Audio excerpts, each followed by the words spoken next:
What if the monster we fear is the guardian we've always needed? In the winter of 1987, deep in the Blue Ridge Mountains, a reclusive photographer named Nora Bellamy heard a strange cry echo through the morning fog. Following the sound, she found a wounded young creature lying beside its mother, dead in a steel trap. She was supposed to walk away, but it looked at her, and she couldn't. The truth few people know is Bigfoot isn't a predator. It once protected a child and a human. Nora broke the rules of wildlife preservation. She sheltered the creature, named it Mira, and from that moment, the forest began watching over her. This story comes not from photographs, but from what Nora chose not to capture. The moments she chose to live, not document. By watching this, you'll uncover how a mythical being recognized love. Why the forest can return your trust, if you dare to give it.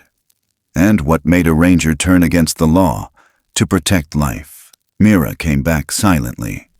She left behind a clumsy braid of grass and a mark on bark that said, "I remember." If you've ever lost something, or believed in things you couldn't explain, this story is for you. Now I'm curious. Where are you watching this from? Could this story reach someone across oceans, forests, or quiet rooms like yours? If it touched you, leave a like, share it with a fellow believer, and consider subscribing. Together, we're building a quiet, gentle corner of the internet for those who still believe Bigfoot might be real and kind.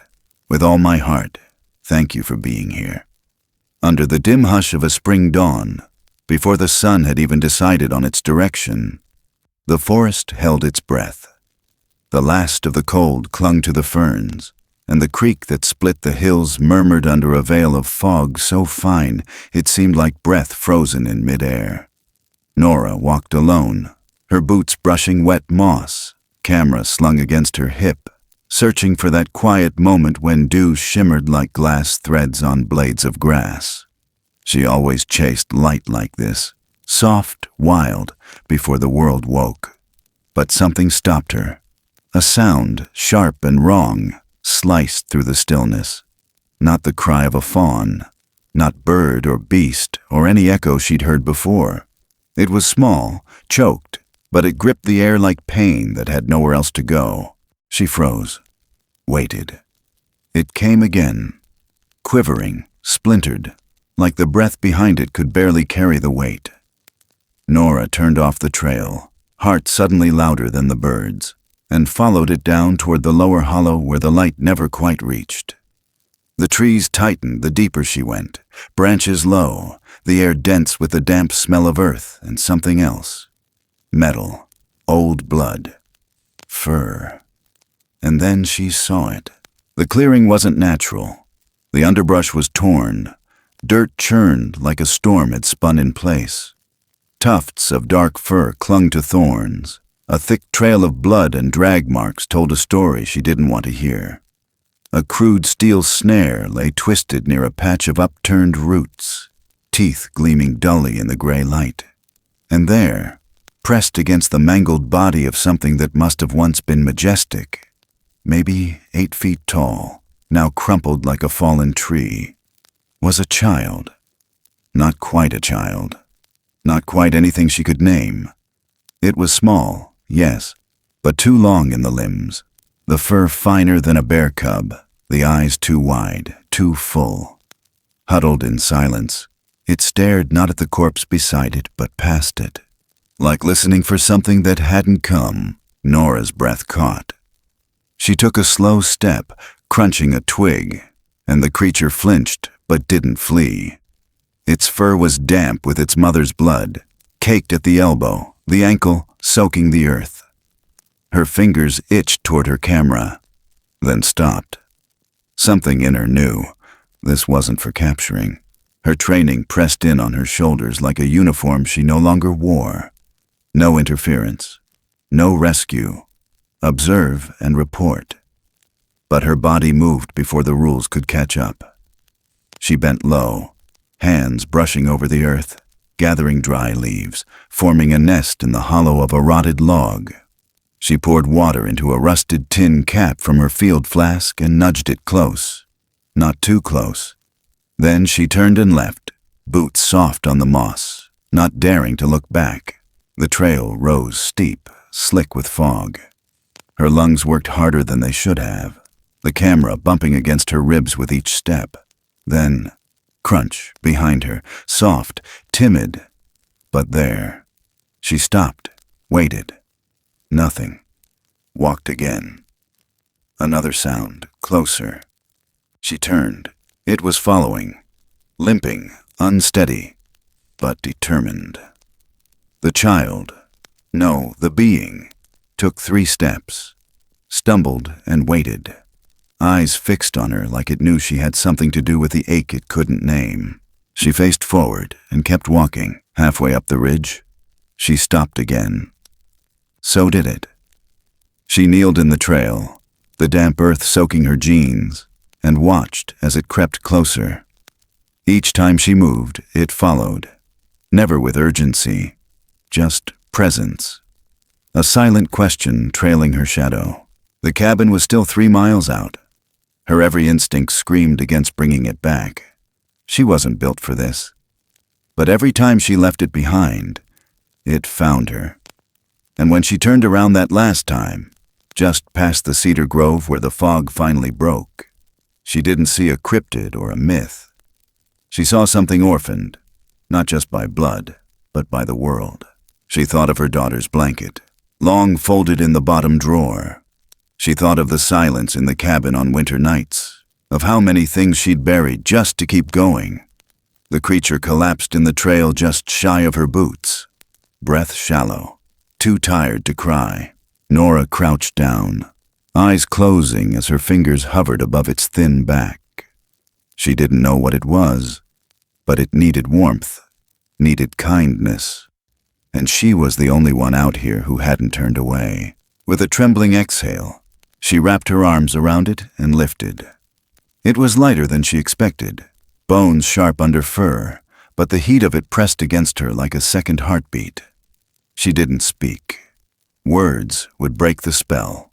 The sun finally cracked through the trees as she stepped onto her cabin porch, arms full of something the world said she shouldn't touch. She didn't care. She had crossed a line the moment she heard that cry, and she wasn't going back. The door creaked open on hinges she never got around to oiling. Inside, the shadows were cool and familiar. The wood stove stood cold, but ready. She laid the creature gently in the basket by the fireplace and wrapped it in the old flannel jacket her husband used to wear. Still smelled like cedar and iron. She didn't look at the trail behind her, didn't check for prints. There'd be time for that later. Maybe, or maybe not. Outside, a bird cried once, sharp and lonely. Inside, she lit the stove, the fire catching slow like a held breath, and the small shape in the basket shifted, then stilled. Nora sat beside it on the floor, back against the cabin wall, knees pulled to her chest. The air was thick with questions. She didn't ask any of them. Instead, she listened. Listened to the fire crackle, the soft rise and fall of breath, and something deeper beneath it all, like the forest holding its own breath. Waiting, she waited too. And somewhere just beyond the tree line, where the mist still clung to the tips of pine, something watched. Something larger, silent, not approaching, not threatening, just knowing. But Nora didn't look out the window. Not tonight. She kept her hand near the basket, fingers just brushing fur that trembled but did not pull away. This wasn't the end. It wasn't the beginning either. It was something in between. A space held open by choice, not accident, and in that space, a breath, a warmth, a promise not yet spoken, but felt. The sun rose, the mist thinned, but the line had been crossed, and in the quiet of a cabin that had known too much loneliness, a new sound bloomed.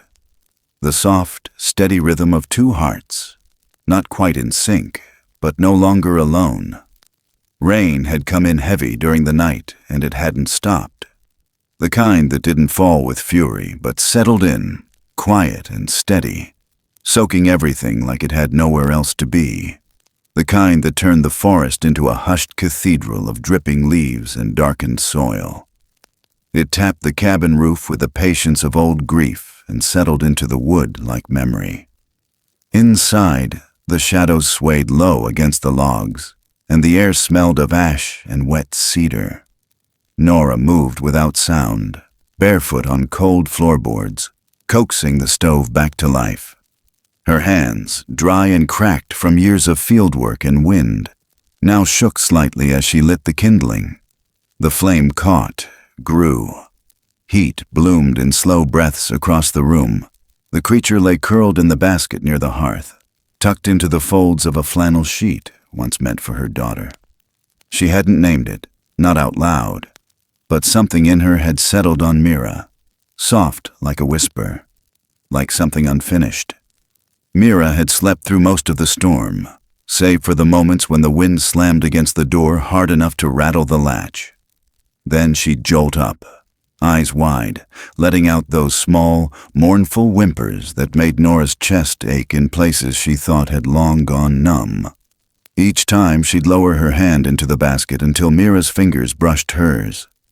That touch, clumsy, unsure, was all it took. She'd drift again.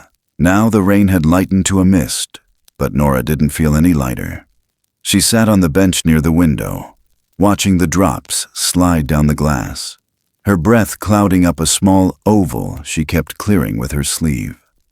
On the table beside her, scraps of old fabric lay scattered. She reached for one, the faded cotton of a sundress her daughter used to wear, and tore it clean down the seam. She stitched by feel, not memory. Memory would have undone her. The basket needed padding. Something warm. Something familiar. She layered the torn cotton inside the weave, careful not to jostle Mira, who stirred now and then, still unsure of the space she'd been brought into. The cabin creaked like a tired body with each gust, and the sound somehow matched the rhythm of her thoughts. By mid-morning she noticed it. A slip of paper, folded, damp at the edges, tucked just beneath the threshold of the door. Nora stared at it for a long time before reaching down. The handwriting was sharp, slanted, as if carved rather than written. Just 4 words. Don't play with nature. No signature, no smudge of boot print left behind, only mud. Only the feeling that someone had stood there, close, too close, while she slept. She turned the note over once, then again. No clues, no comfort. Just a chill threading up her spine as if something had crossed a line she hadn't seen. She burned the note without a word. By late afternoon, the knock came. 3 short raps. Calm. Steady. Like someone trying not to seem threatening but failing. Nora opened the door just wide enough to see Harold's face, his brow furrowed, raincoat clinging to his frame, hat pulled low. "Thought I saw light in your window last night," he said, voice casual but eyes not. "Around 1 in the morning. Strange time to be up." She nodded. Storm knocked out the chimney damper, had to relight the fire. He didn't step in. He didn't have to. His eyes scanned the room over her shoulder. "Lot of talk on the radio lately," he said. "People saying they've heard things in the hills, seen shapes. You heard anything?" Nora let a beat pass before answering. "A couple deer jumped the fence and got into the corn a few nights back. Probably what folks saw. You know how stories start out here." Harold scratched the side of his face. Rain dripped off the brim of his hat. "Yeah, probably." He didn't stay long. Just long enough to leave the question hanging in the air between them. When he turned back toward the road, Nora didn't watch him go. She closed the door softly, turned the lock, and let the quiet settle again. That evening, after the rain thinned to a drizzle, she tried. She told herself it was the right thing to do, that whatever bond had started in the dark should be broken now, before it dug too deep into either of them. She wrapped Mira in a piece of wool from an old horse blanket, soft and clean, and carried her through the trees to the edge of the clearing where the wild began again. The spot was thick with maple and low bramble. Good cover. Far enough from the cabin to feel separate, but not so far she couldn't hear if something changed. She laid Mira gently in a hollow beneath the thickest tree, the damp leaves patting the ground. Mira looked at her, not crying, not moving much, but eyes wide and fixed like she was trying to memorize Nora's face. She didn't reach out. She didn't plead. She just watched. Nora stood there a while, longer than she meant to. Then she stepped back, 1 foot, then another. Mira didn't move. She turned, walked. 10 steps in, she paused. No sound. 20 steps more. Still nothing. She felt something then. Not relief, not regret. Something colder, emptier, like wind through a room that had once held laughter. She reached the cabin porch, hand on the doorknob, when the sound came. A shuffle, a breath. Not loud, but enough. She turned, eyes scanning the path behind her. There, just at the edge of the trees, Mira. Not running, not stumbling, just walking, slow, determined, like she'd never considered staying. By the time they reached the cabin again, Mira's legs gave out. She collapsed near the steps, the blanket soaked, eyes half shut. Nora didn't think. She lifted her again, arms full of that strange, familiar warmth, and carried her inside. She set her on the cot, pulled the thick quilt over her, tucked it tight around the corners. Mira shivered once, then settled, cheek pressed against the pillow. Nora stood at the edge of the room for a long time, unsure of what she'd just allowed, of what it meant. Later that night, the fire burned low. The rain had stopped, but water still whispered from the roof, dripping into the buckets she'd set out earlier. Nora sat beside the cot, a book open in her lap but unread. Mira shifted in sleep, small, quiet. Then, slowly, instinctively, she reached out. One hand found Nora's wrist, and she pulled herself closer, resting her face against Nora's throat, the way a child seeks the rhythm of something safe. Her breath was hot and fast. Too fast. Nora didn't move. She didn't speak. She just let the warmth settle between them, let her own breath slow until Mira's followed. She closed her eyes and whispered something she hadn't said in years. Not a prayer, not a wish, just a quiet apology. Not for what she'd done, but for what had been done to creatures like this one, for what would likely come. In the stillness, there was no response. No sound outside, no wind, only the low hum of the forest holding its breath again. The line had been crossed. She could feel it in the weight of Mira's body against hers, in the way the forest no longer felt like a separate thing, but something watching, waiting, aware. And even as she sat there with the scent of wet pine and smoke clinging to her clothes, she knew tomorrow would bring questions. Maybe from Harold, maybe worse. But for now, in the hush of a cabin wrapped in wood smoke and silence, a creature the world refused to name lay curled against her chest.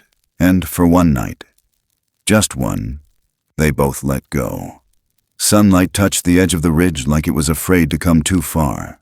It slid down the trunks in thin golden streaks, softening the lines of the forest, but not chasing the cold entirely.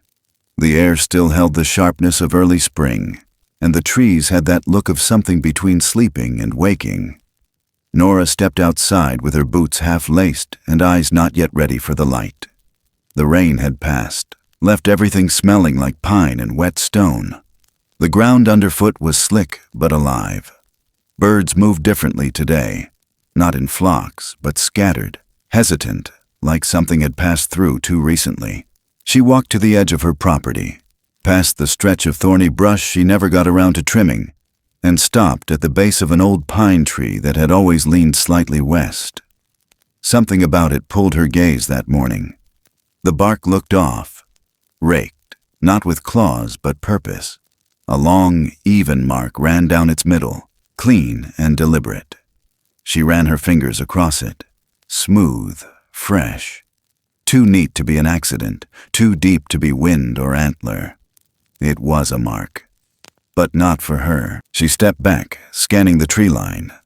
Nothing stirred, but it didn't feel empty. Not in the way the woods normally did. There was something listening. Back inside, Mira was still asleep, curled into the worn edge of the quilt. She had found the rhythm of the place, the quiet noises of the cabin becoming familiar. When she dreamed, her face twitched in little bursts, like memories were still trying to find shape inside her. Nora poured water into a cracked ceramic bowl and left it beside the cot, then sat near the fire, half reading a book she wasn't really following. Her ears stayed tuned to the hush outside. By nightfall, the sky turned a color that didn't belong to any hour she knew. Too dark for dusk, too thin for midnight. She lit the oil lamp and walked to the window. The fog was back, this time lower, clinging to the ground like it didn't want to rise. The trees stood like statues beyond it. Then she saw it, a figure, not close, not threatening, just there, half shrouded in the mist, tall and still. No movement, no sound. Nora didn't move, didn't blink. The figure didn't come closer, didn't turn, just watched, like it knew something had changed. She backed away from the window slowly, turned the lamp down until the flame flickered quiet. For a moment, the room was lit only by the fire, soft and warm. Mira shifted again, murmured something that wasn't quite a word. Her hand reached out. Nora took it, held it lightly until the breathing slowed. The creature's skin, where it peeked out beneath the fur at the knuckles and neck, was warm like river stones after a day in the sun. Familiar in a way that made her chest ache. The next morning brought Harold again, this time without a knock. He stood at the edge of her porch, arms crossed, boots still caked in mud from wherever he'd come from. She opened the door halfway and met his eyes. "There was someone at the ranger station," he said without a hello. "Asking about trail routes, the ones nobody uses much. Had a roll of blueprints with him. Said he was from some survey firm but didn't give a name." She didn't answer. He wasn't looking for deer. Still, she said nothing. Harold looked past her shoulder into the cabin, just for a second. "You got anybody up here besides you?" "No," she said. He didn't push it. Not directly. "Just be careful," he added, like it was some neutral favor. People looking for things in these woods, they don't always care what they break getting to them. He left something unspoken hanging there, but he walked off before she could cut it down. His silhouette slipped through the trees and didn't look back. That afternoon, she carried Mira down the hill toward the edge of the maple grove, where the light always broke just a little softer through the red leaves. She needed to know, needed to see if something or someone was still watching. She laid Mira beneath a thick trunk, wrapped gently in a shawl that still smelled faintly of lavender. Then she stepped back, further still. She didn't speak, didn't call. She waited. Minutes passed. Mira stayed curled, unmoving. Then, a breath of motion. Beyond the clearing, a figure again. This one moved different. Not like a man, not like a bear either. Tall, wide, but cautious. Each step laid with care, not crushing the twigs but weaving between them, deliberate as a whisper. She couldn't see a face. Only a shape. Half in shadow, half in silence. Watching not her, but the child. Something in the air changed, like the forest was holding its breath, like it was waiting for her to do something foolish. But she didn't. She waited, and the figure backed away. Not in fear, in understanding. Nora stepped back into view, walked quietly to Mira and lifted her again. Mira was calm, hadn't whimpered, hadn't trembled. But her small fingers reached up and clutched the collar of Nora's shirt, and that was answer enough. That night, she left a bowl of water on the porch. Not because Mira needed it, because someone else might. No gesture, no note, just water. Clear, waiting. A thank you left out in the open air, and that was the rhythm of it after that.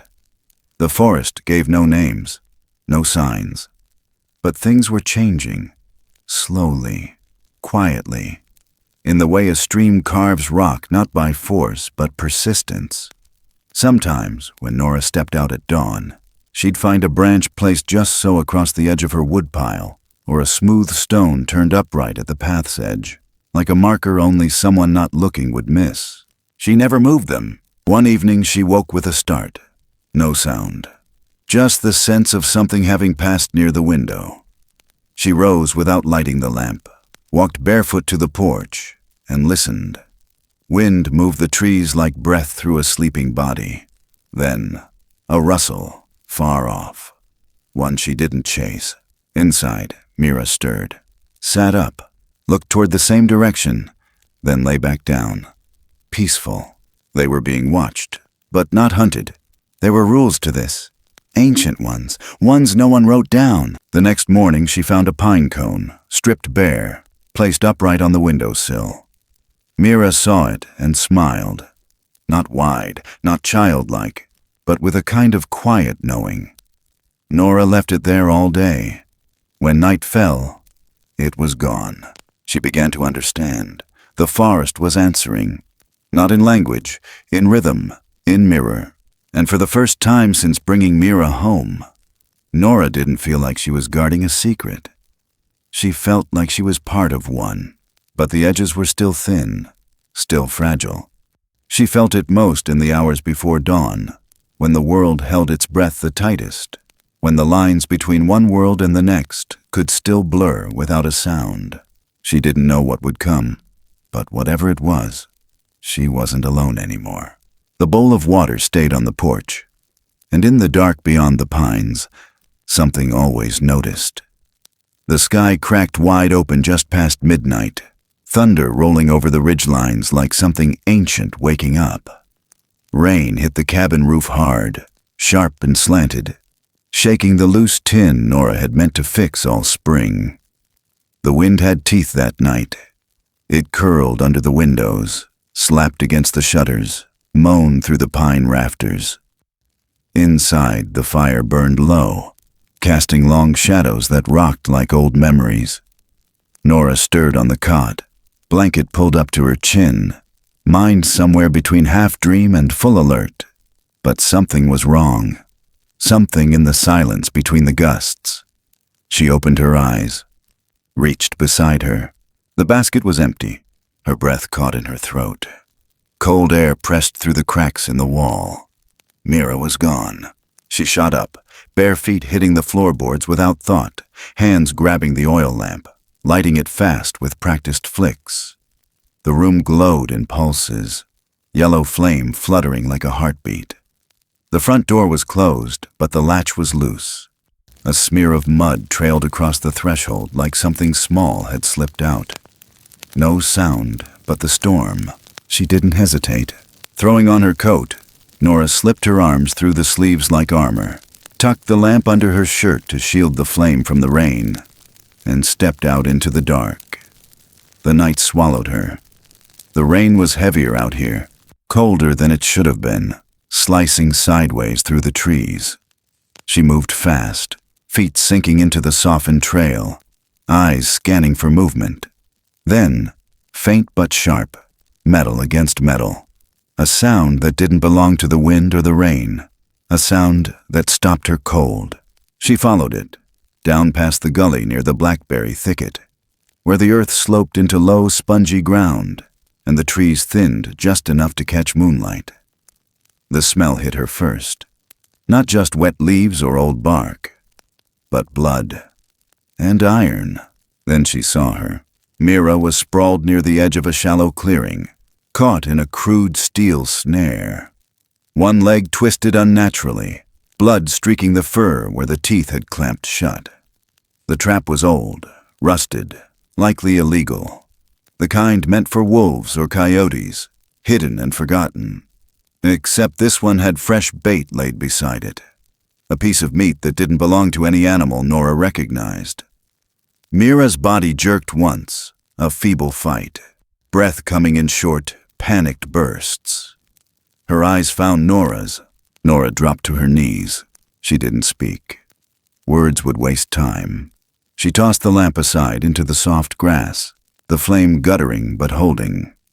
Rain stung her eyes as she leaned over the trap, fingers fumbling at the spring. It wouldn't give. She bit her lip hard enough to taste copper, and jammed a stick into the hinge, wrenching with both hands until the thing creaked and snapped open just wide enough. Mira screamed once, a sharp, high cry that cracked something inside Nora clean in two. She pulled the small leg free, tore off her scarf, wrapped it tight around the wound. Her fingers moved with memory. Triage in the woods wasn't new to her, but nothing had ever felt like this. Nothing had ever been this alive, this close to breaking.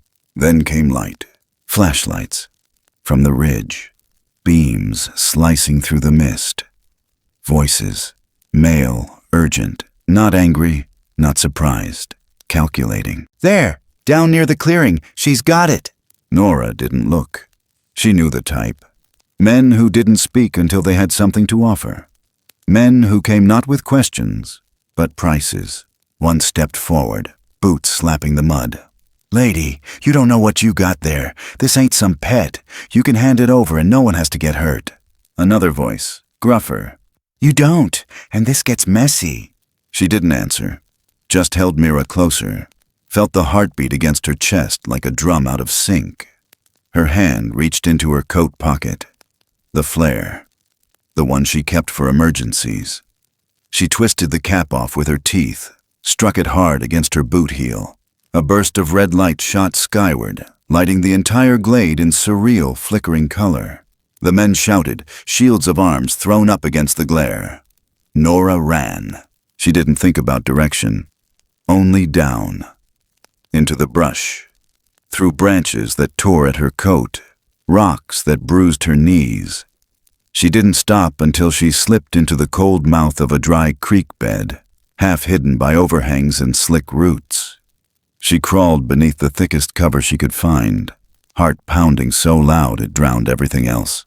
Then, footsteps, fast, heavy.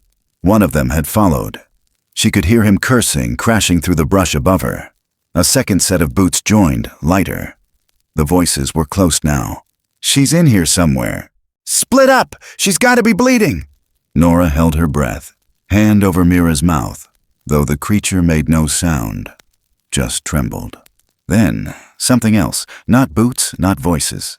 A different sound, like fabric tearing, but deeper, wet, sharp. One of the men screamed. The second voice cursed. "What the hell?" Something moved through the clearing like a shadow catching up to itself. Nora didn't dare look, but she heard it. Branches cracking. A grunt, low and guttural. Then silence.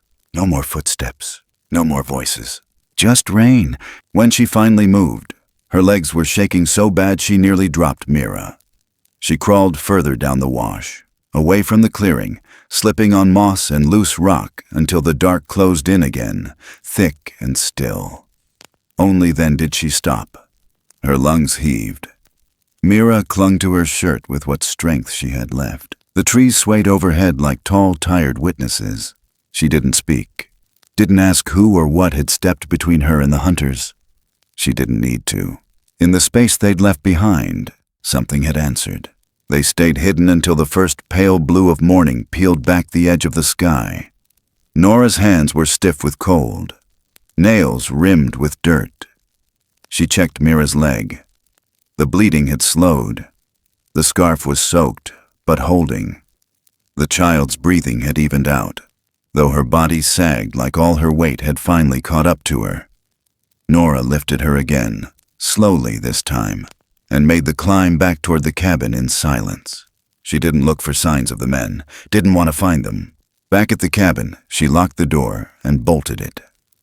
Laid Mira down on the cot, peeled away the wet fabric, replaced it with clean rags and salve. Her hands were steady again, her jaw tight. The fire lit fast, flames jumping with hunger, and the heat brought color back to the small face resting beneath the quilt. The lamp flickered low on the table. Outside, the wind had finally died. Nora sat in the doorway for a long time, watching the trees. She didn't cry, but her throat stayed tight, like a song trying not to be sung. The trap had been set for something. Not Mira. Not really. Something bigger. Something that had crossed too many paths without being seen. But now, someone had seen it. And it had seen them back. The storm had passed. But the story hadn't. Not yet. And somewhere beyond the line of trees, in the place where silence had its own weight, something watched again. Only this time, it wasn't from a distance. Dawn broke slow and colorless, its light barely pressing through the fog that clung to the ridges like a hand not ready to let go. Everything was soaked in silence, the kind that came after a storm, after a chase, after the kind of night that left something bruised in the bones. Nora crouched low in a shallow pocket of earth beneath a tangle of thorn and fern. Her coat wrapped around Mira like a second skin. The child hadn't made a sound since they'd fled, hadn't whimpered or stirred, only trembled once and then gone still in a way that scared her more than crying ever could. Her own body ached from the run. Scraped knees, a pulled shoulder, a welt across her shin, but none of it mattered. Mira's small body was pressed to her chest, and the heat was fading. She shifted, laid the child down gently across her lap, and pulled off the coat to check the makeshift bandage. The scarf was soaked through, not just from blood now, but from the night itself, from the cold that seemed to reach for anything still breathing. Nora pulled the hem of her shirt free and tore a strip clean with her teeth, wrapped it tight and clean around the leg. Mira winced. A sound, not a cry, but a twitch of life, barely broke through. Then something moved, not behind them, in front, a low breath, labored, like gravel shifting beneath wet leaves. She turned her head slowly. It was there, half hidden beneath the brush just feet away. The figure lay sprawled, massive, dark, breathing shallow. Not still, not dead. The one who had stepped between them and the men. Its chest rose and fell unevenly, coated in sweat and mud, a gash along its ribs leaking slow and dark. Not fresh, not clean. A wound reopened. An old fight remembered in the wrong moment. Nora didn't speak, just watched. The figure turned its head slightly, and the face caught what little light there was. Amber eyes set deep beneath a brow like furrowed stone, framed by the wet silver-streaked fur matted with blood. Its gaze didn't ask for help. It didn't beg or plead or even flinch. It only held hers. And then, so slowly she nearly missed it, it lowered its head, not as weakness, as something older. Nora blinked. Her fingers moved without waiting for permission. She laid Mira down on the blanket of moss beside her, pulled open her pack with quiet hands, the zipper muffled by years of dust and field dirt. She pulled out the basics: boiled water in a canteen, a roll of linen, a needle and thread she'd once used to stitch up a wounded retriever that had crawled under her fence one snowy December. She moved toward the creature on her knees, not fast, not slow, just steady. At first it didn't move, only watched. Then it rolled slightly onto its side, exposing the wound without sound. Nora peeled back the fur. The gash was wide, jagged. Some healing had happened before, the skin rough with scar tissue, but the edge had torn open again. She washed it, hands trembling. Steam rose from the touch of warm water on cold skin. The creature exhaled, long, deep, not in pain exactly, in surrender. She threaded the needle. The first stitch was the hardest. Not for her, for him. He didn't cry out, but his hand twitched. Massive, fingers curling into the earth like roots trying to find anchor. She whispered. Not words, just sound. A rhythm. One she didn't realize came from her own childhood, from a time she'd sat beside her father's dog in a thunderstorm, humming to steady herself. She kept stitching. When it was done, she packed the wound tight with gauze and wrapped it, knotting it secure. Then she sat back. The creature raised its head again, looked at her. Something passed between them. Not gratitude exactly, not something that small, something older. The forest made no sound, not a bird, not a leaf. Even the wind held back. Then footsteps, crunching softly down the trail above them. Familiar. Too familiar. Harold. He stepped through the ferns like a man chasing ghosts, stopped when he saw them. Nora crouched, hands still stained with blood and soil. Mira asleep beside her, and the great shape rising half in shadow beside them. Harold didn't reach for his radio, didn't call out. He just stood, mouth slightly open, arms slack at his sides, rain dripping off the bill of his cap. Nora didn't explain, didn't lie. She only met his eyes. He looked down at Mira, saw the blood, the trap wound, saw the needle on the moss, the gauze, the hands that still trembled. His breath hitched just once. He looked at the creature, then back to Nora. She saw the moment it landed, the understanding, the math of choices, of who had set what trap, of what had stepped in the way, and what the consequences would be if any of it left this forest on paper. He nodded. One slow, broken nod.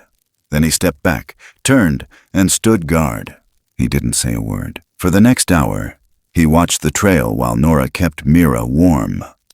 The creature's breath slowed.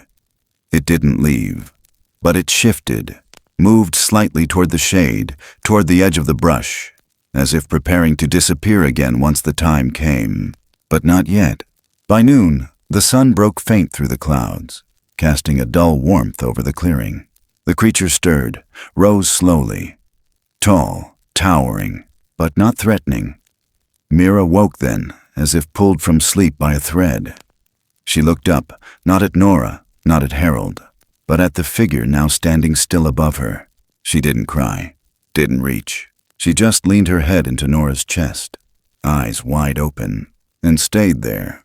The creature looked at them both, then turned its face up toward the sky, just once, as if listening to something far off. Then it stepped back, into the woods. Not a sound.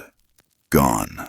Nora stayed kneeling. Harold stepped forward, put a hand on her shoulder. "We'll need to buy time," he said quietly, not looking at her. "I'll tell them you went up north to help a friend. Medical leave. Few days, maybe more." She nodded. The words didn't matter. He reached into his coat pocket, handed her a small packet. Dried fruit, some aspirin, a clean bandage roll. "I'll check the ranger logs. Make sure nothing leads back here." He didn't ask for explanations. He didn't need them. When he left, he didn't say goodbye. Mira rested against Nora's shoulder, silent. Her breath was steady, but her eyes didn't close. She was listening, to something Nora couldn't hear, to something that had left but not far. The air smelled of pine and ash and old leaves, and in Nora's chest, a strange calm settled. Not relief, not safety, but understanding. The forest had returned something to her, and she had accepted it. No signatures, no debts called in, but something had shifted. Somewhere behind her, deeper in the trees, a pine branch creaked in the wind. Just once, and then the woods were still again. But not quiet, not empty, not anymore. It didn't start loud. That's what Nora remembered most in the weeks that followed. That when things broke, they rarely made noise right away. The quiet gave them time to spread, to settle in like mold behind old walls. It started with a voice on the radio, low, clipped, almost bored. Preliminary notice issued for wildlife containment search along the Blue Ridge perimeter. Then a pause. Residents advised to stay cooperative. By mid-morning, the news had spread like frost. The ranger station relayed it in official tone. The local FM host took it further, adding words like disturbance and unidentified species to keep callers on edge. And in town, folks whispered at gas pumps, in the diner, around the feed store. asking questions with their eyes even when their mouths stayed full of coffee. It wasn't about deer or coyotes. Everyone knew that. It was about what the men in unmarked trucks were really looking for. Harold showed up late that day. Not in uniform, not in his station SUV, but in an old pickup Nora hadn't seen since the summer his brother died. He parked it at the edge of the cabin trail and walked the rest of the way, slow, head low, like someone who didn't want the trees to hear him. She met him at the back porch, Mira asleep on her chest, bundled in the same flannel blanket that once belonged to her daughter. "They're sending a team," Harold said, his voice flat. "Say they'll be doing door-to-door checks by tomorrow." She didn't speak. He looked down at Mira, brow tight. "They'll have thermal drones. They're not looking for poachers." Nora nodded once. She already knew. "They've got your name flagged. The report from last year, the call about the dead fox and the snare. You remember?" She did. She remembered because she never made that report. "Someone's using your file to justify the sweep," he said. "They think you're hiding something. Might not even care what. Just want to make sure nothing gets out that shouldn't have been seen." Nora didn't move, didn't blink. Mira shifted slightly against her chest, her skin burning hot through the fabric. "She's not well," Nora said finally, voice rough. "I can see that. She needs quiet. Not men stomping through the woods with rifles and questions they already answered for themselves." He didn't disagree. "I'll buy you as much time as I can," he said, stepping back, hand resting on the porch railing. "I'll delay the team. Tell them there's flooding on the southern trails, that the bridge over Carver's Creek gave out. I can stall till dawn." "And after?" His eyes met hers. "After, they'll come with a different kind of certainty." He left the way he came. No tire tracks, no goodbyes. Just the soft sound of his boots disappearing into pine needles and wet stone. Nora didn't wait. By late afternoon, she had packed only what mattered. Salve, gauze, Mira's coat, a half-empty bottle of powdered milk she kept for emergencies. She tucked the child inside a thick wool scarf, careful not to wake her, and tied the bundle snug against her back. The fever hadn't broken. Mira's breath was short, shallow, the kind that sounded like it might forget to come again. Her skin felt dry and too warm, like heat trapped inside with no way out. The cabin door clicked shut behind her with a finality that made her chest sting. She didn't look back. The trail she chose wasn't marked on any map. It twisted west, then north again, a hunter's path once, now reclaimed by brush and stone. It ran along the ridge just high enough to avoid the roads, threading through hollowed trees and forgotten mining cuts, winding toward the Tennessee border. She'd learned it years ago, after her daughter's death, walking for days until grief finally let her sit down. The forest had always offered her a way forward, not by telling her where to go, but by showing her where not to fall. Now it asked her to remember that trust. By mid-evening, the heat pressed close like the inside of a fever dream. The clouds sat low and unmoving, trapping every breath. Nora's clothes stuck to her back, soaked through, her muscles trembling with each step. She reached a clearing just shy of Miller's Ridge, laid Mira down in the soft moss, and checked her pulse. It was there, barely. "Mira," she whispered, brushing a thumb along the girl's cheek. "Don't sleep too deep."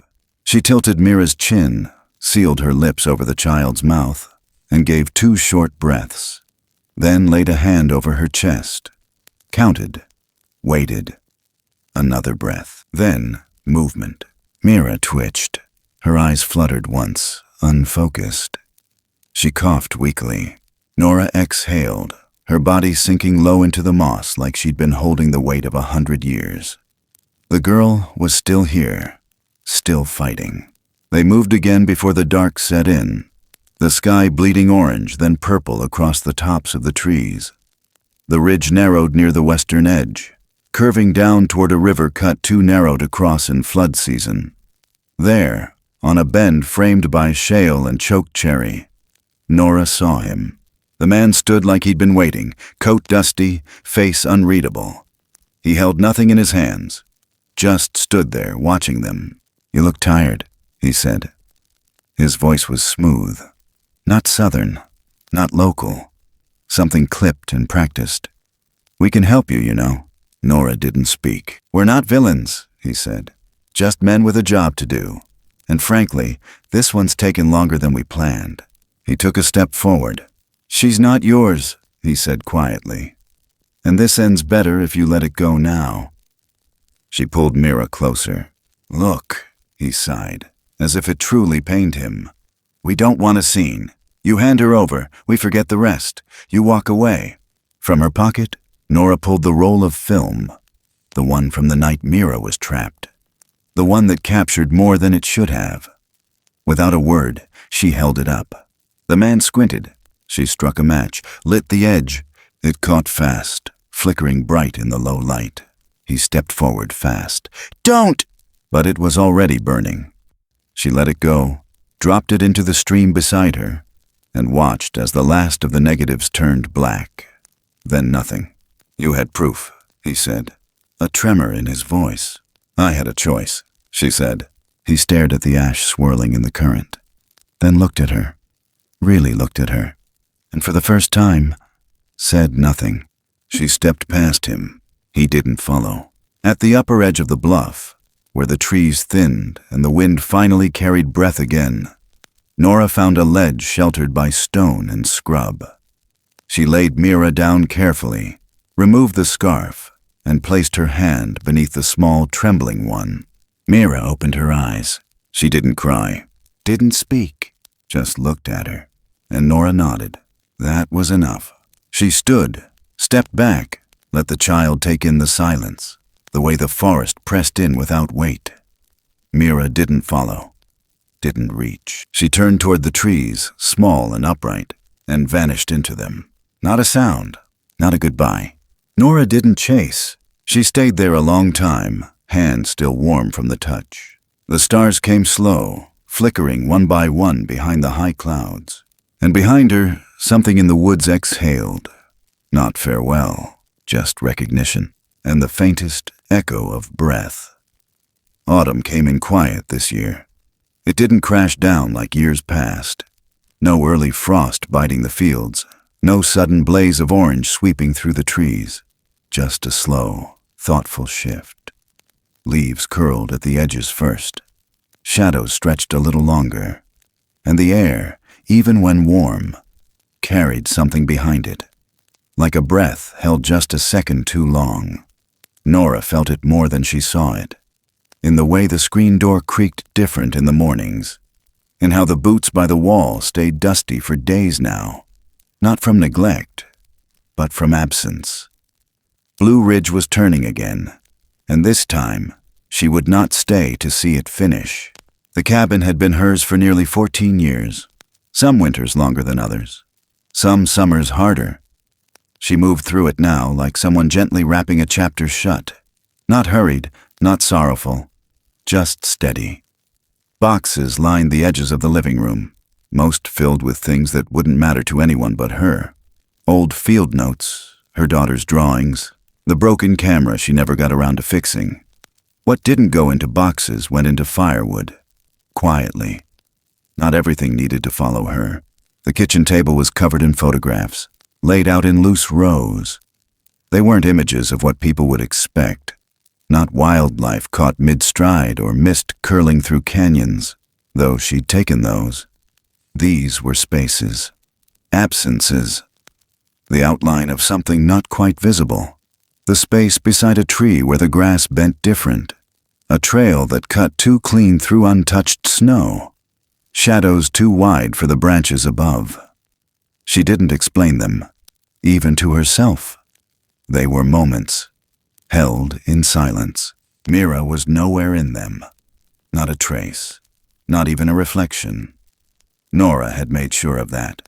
But the presence remained, like someone had stepped just out of frame each time she raised the camera. And that was enough. It had to be. She titled the collection, Whisper of the Wild. Thin spine, soft mat cover, On the dedication page, a single sentence written in ink so faint it nearly disappeared into the page. There are things best kept outside the frame. Harold came up the hill that Thursday. No warning, just the sound of his truck easing off the gravel and the familiar rhythm of boots on pine needles. He looked older than he did weeks ago. Not tired exactly, just done pretending he wasn't. He carried a thin folder, white and clean. Nothing written on the outside.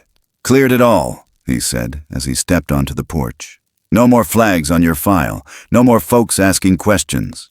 Nora took the folder, didn't open it. "They'll shift focus," he added, almost apologetically. "Find something else to chase." She nodded. "They always do." He stood a moment longer, glancing at the woods like he expected something to move. "You heading out soon?" "End of the week." Harold didn't press where. That wasn't the kind of question people asked here. If someone left, you let them. You just made sure they knew where the key stayed. He handed her a small cloth pouch then. Rough stitching. Inside, a simple cedar carving, an unfinished shape, smooth on one side, ragged on the other. "Found it in my desk," he said. "Didn't carve it. Don't know who did." She turned it over once in her palm. It didn't need a story. "Leave the key on the hook when you go," he added quietly, nodding toward the cabin's back window. "I'll take care of the rest." She watched him walk down the path, the woods swallowing him with the same patience they'd always had. No rush, no echo, just gone. That night, Nora packed the last of the photos into a cedar box her father had made when she first moved out here, lined it with an old wool scarf, not to protect the prints, but to honor the weight of them, the stories they didn't tell out loud. Near the window, just before bed, she saw something, a small bundle tucked into the door frame. Woven grass, clumsy but deliberate, too neat for wind, too strange for children. She didn't touch it, only smiled. The following evening, with the light falling long across the porch and the chimney still warm from breakfast, Nora set up the old tripod, the one she used before everything changed. She placed it in the grass, adjusted the lens, and stared through it toward the tree line. Not searching, just looking, seeing if anything had stayed, and something had. There at the far edge where the trees parted like they remembered her, a shape stood, upright, still, not hidden, not afraid, just there. Waiting, watching. Nora pulled her eye from the lens. She didn't click the shutter. She didn't need to. Her lips parted into something between a smile and a breath, and the moment held. No proof, no evidence, only truth. When she lowered the camera and stepped back, the figure remained a second longer, then faded into the trees, not vanishing, just returning. Inside, the cabin was quiet, not empty. Not yet. The wind picked up, faint but sure, carrying with it the scent of damp leaves and soil still holding summer. The kind of air that remembered. As Nora sat on the steps, hands tucked under her knees, she thought about the space she'd kept open all these years, the piece of her daughter she never tried to replace, the hollow she thought grief would fill until there was nothing left of her but the ache. But now there was something else. Not peace. Not closure, just presence. A gentle knowing that something had passed through her life and left her changed. Not ruined, not broken, changed. Somewhere in the woods, a branch bent low and released a single leaf into the air. It spiraled once, then fell. Winter settled in like a whisper that never raised its voice. Not the kind that comes screaming through the mountains with ice and whiteouts, but the quiet kind. Slow, patient, cold enough to sting, but soft enough to make you wait for it. The kind that gathers in corners of the porch and lingers behind your ears. Nora felt it first in the mornings, when the boards beneath her bare feet felt brittle and dry, when the tea took longer to steep and the breath curled in the air before it vanished. She didn't light the fire as often now. Letting the cabin cool felt right somehow, letting the silence take up space. Letting the walls remember. She had stayed longer than planned. Told herself she'd be gone by November. But the snow had come light, and her hands still found things to do. The cabin was almost too quiet now. Not empty, just rearranged. Like something had passed through and folded the air in a different way.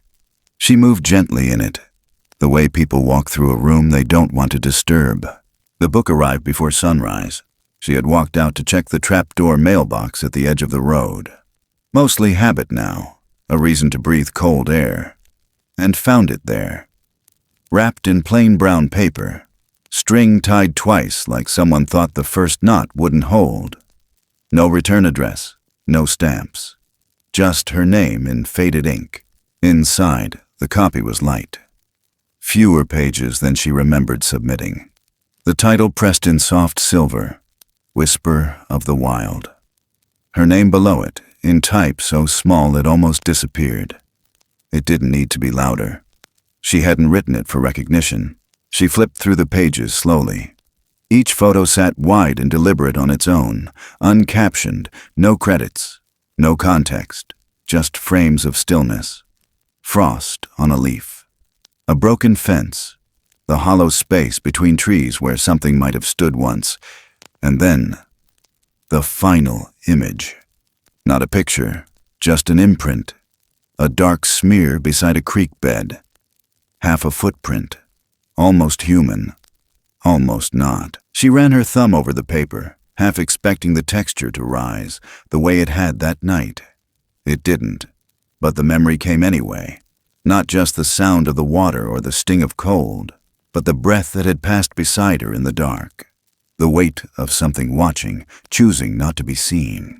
On the dedication page, they'd printed her words exactly. There are things best kept outside the frame. She closed the book, ran her fingers over the cover once, and set it gently on the windowsill. Let the light touch it.